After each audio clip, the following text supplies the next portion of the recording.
आज बात हो जाए कुछ पैसे के बारे में। क्या आपको पता है कि हमारी लाइफ में पैसे के 3 बड़े चैलेंजेस हैं। सबसे बड़ा चैलेंज है the challenge to earn money, पैसा कमाने का चैलेंज, और वो भी इतना पैसा कमाना कि आपकी ज़रूरियात ज़िंदगी भी पूरी हो जाएं, आपकी कुछ ख्वाहिशात भी पूरी हो जाएं और कुछ पैसा बच भी जाए, इतना पैसा कमाना। फिर दूसरा बड़ा चैलेंज है कि उस पैसे को महंगाई के जिन से बचाना, क्योंकि महंगाई जो है वो हमारे पैसे की कदर को कम कर देती है, उसको खा जाती है। तो महंगाई से अपने पैसे को बचाना एक और बहुत बड़ा चैलेंज है हमारी ज़िंदगी में। और तीसरा चैलेंज ये है कि आपने जो पैसा कमाया है उससे मज़ीद पैसा बनाएं, कमाएं और फिर बनाएं, यानी कि make your money work for you.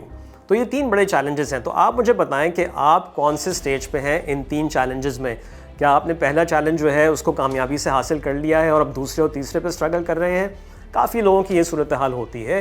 तो अगर आप पैसा कमा रहे हैं इतना कि आपकी सारी नीड्स पूरी हो रही हैं और आप कुछ सेव भी कर रहे हैं, तो you are in good shape. और मैं आपको यहाँ बता दूँ कि आप अपनी माली हालत को और भी मज़ीद बेहतर कर सकते हैं, आप और पैसा बना सकते हैं। कुछ बेसिक स्टेप्स हैं जो हम लेते हुए अक्सर घबराते हैं या हम थोड़े से सुस्त होते हैं इस बारे में, और मैं जब बात करूंगा तो आप काफ़ी लोग मुंह बनाएंगे कि यार ये तो वही पुरानी बातें कर रहा है। देखिए, पहला स्टेप है कि आपको अपना बजट बनाना होगा। अब ये सुन के बहुत से लोगों के मुंह बन गए होंगे, लेकिन ये एक बड़ा ज़रूरी स्टेप है। बहुत से लोग कहते हैं कि हमारे जहन में है कि हमारी इतनी माहाना आमदनी है, हमारी ये खर्चे हैं, जहन में लोगों के होता है, लेकिन बिलीव मी, जब आप इसको ऑर्गेनाइज तरीके से लिखना शुरू करेंगे और आपके सामने एक पिक्चर आएगी तो बड़ा हेल्प करेगी। इसका फ़ायदा सबसे बड़ा ये होता है कि आप अपने एक्सपेंसेस, जो आपके अखराजात होते हैं, उनको आप ट्रैक कर सकते हैं। आपका जो अखराजात का कॉलम है वो बड़ी अहमियत का हामिल होता है। और यहाँ पे मैं कोट करूँगा वॉरेन बफेट को। वॉरेन बफेट को I'm sure आप लोग जानते होंगे। 94 बरस उसकी उम्र है and he is one of the richest man in the world. मैंने अभी रिसेंटली चेक किया था, एज ऑफ सितंबर 1, 2024 वॉरेन बफेट की नेटवर्थ थी 150 अरब डॉलर की। जी, 150 बिलियन डॉलर्स की उसकी नेटवर्थ थी। और वो ये कहते हैं कि do not save what is left after spending but spend what is left after saving.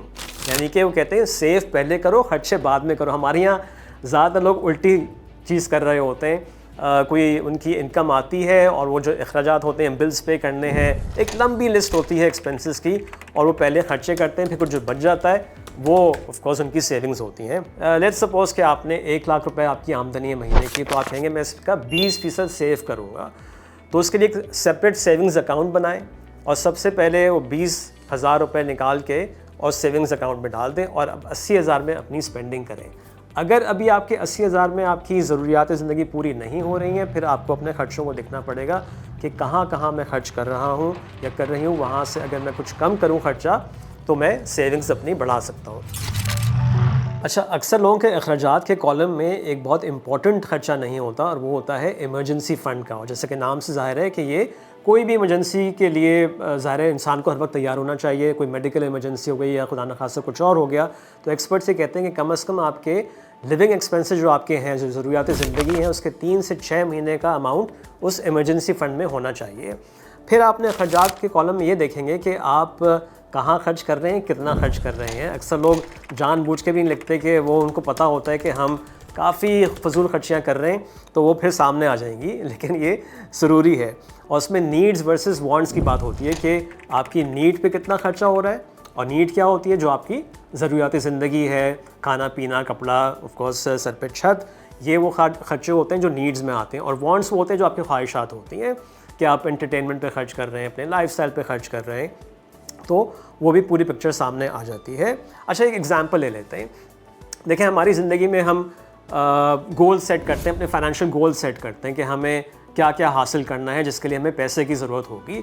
और इन गोल्स को हम 3 हिस्सों में डिवाइड कर लेते हैं कि एक शॉर्ट टर्म गोल हुआ जो 1 साल तक का हो सकता है, फिर मिड टर्म गोल जो 2 से 5 साल का, और फिर लॉन्ग टर्म गोल हमारे होंगे ज़ाहिर है कि अपनी रिटायरमेंट की प्लानिंग, घर बनाना, बच्चों की तालीम, शादी वगैरह, ये लॉन्ग टर्म गोल्स होते हैं।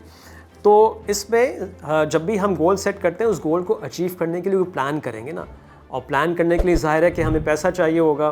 फिर वो हमें कहाँ से हम हासिल करेंगे, हम अपने देखेंगे कि एक्सपेंसेस पे कि हम कितना बचा रहे हैं, कितना खर्च कर रहे हैं, और इसीलिए फिर नीड्स वर्सेस वांट्स होता है। फिर वांट्स में से आप थोड़ा सा जो आपकी ख्वाहिशात होती हैं वहाँ पे आप थोड़े खर्चे कम करना शुरू करते हैं। चलिए यहाँ पे एक हम मिसाल लेते हैं, और वो ये है कि हम एक गोल सेट करेंगे 1 साल का और उसको अचीव करने का एक प्लान बनाएंगे। तो नंबर 1 क्वेश्चन होगा, अपने आप से पूछेंगे कि जी मैं किस चीज़ के लिए सेव कर रहा हूँ? मैं एक नई बाइक के लिए कर रहा हूँ सेव। फिर अगला सवाल होगा कि यार मेरी ज़रूरत है या मेरी ख्वाहिश है? तो आप कहेंगे नहीं, ये मेरी ज़रूरत है, इसलिए क्योंकि मेरी जो मौजूदा बाइक है पुरानी बहुत हो गई है, 10 साल पुरानी है, ख़राब होती रहती है, तो मेंटेनेंस से बहुत खर्चा है, तो लिहाजा ये मेरी ज़रूरत है। अच्छा, नई बाइक की कीमत कितनी है? 2 लाख रुपए है, और आप फिर एस्टिमेट करेंगे जो आपकी एग्जिस्टिंग बाइक है वो आप तकरीबन 50,000 तक की बेच सकते हैं, तो आपको तकरीबन 1.5 लाख रुपया चाहिए नई बाइक ख़रीदने के लिए, और ये 1 साल के अरसे में। तो 1.5 लाख को आप 12 से डिवाइड करेंगे तो 12,500 रुपये महीना आपको सेव करना है एक नई मोटर बाइक ख़रीदने के लिए। अच्छा, अब आप अपने आप से सवाल पूछेंगे कि जी मैं करंटली कितना सेव कर रहा हूँ? तो फॉर एग्ज़ाम्पल आप इस वक्त महीने के 20,000 रुपये सेव कर रहे हैं, तो आप बआसानी 12,500 रुपये हर महीना निकाल सकते हैं।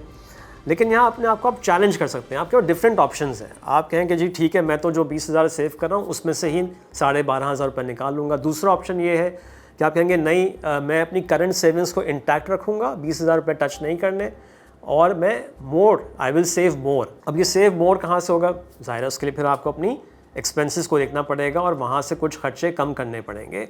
अब ज़रूरी नहीं है कि वो तमाम खर्चे आप कम कर सकें 12,500 रुपये के, तो आप ये भी हो सकता है कि आप खर्चे कम करके शायद 5,000 रुपये बचा रहे हो, तो जो बाकी अमाउंट है वो भी आप अपनी सेविंग से निकाल सकते हैं।